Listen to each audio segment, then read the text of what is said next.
Hi friends, మరి ఈ విధంగా అయితే ఇలా పెడతాం జరిగింది.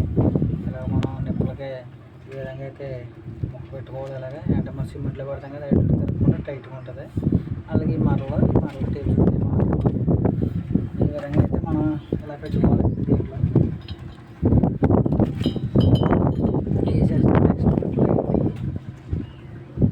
ఈ విధంగా ఈ మనం గ్యాప్ ఉండాలి.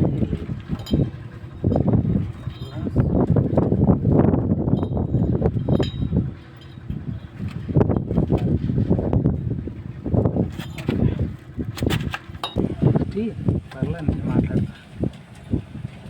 మరి హాయ్ ఫ్రెండ్స్, మరి ఈ విధంగా అయితే ఇలా పెడడం జరిగింది. మనం ఇలా లైన్గా పెట్టుకోవాలి. వీటిని మనకి మాత్రం గ్యాప్ ఉంది, కనీసం అంగుళం బాధ కన్నా గ్యాప్ ఉండాలి. అంగుళం అంటే మనకి కెప్టేబుల్ బిగిస్తాం కదా, తిరగదు మళ్ళీ. ఈ విధంగా అయితే మనం చూసుకోవాలి.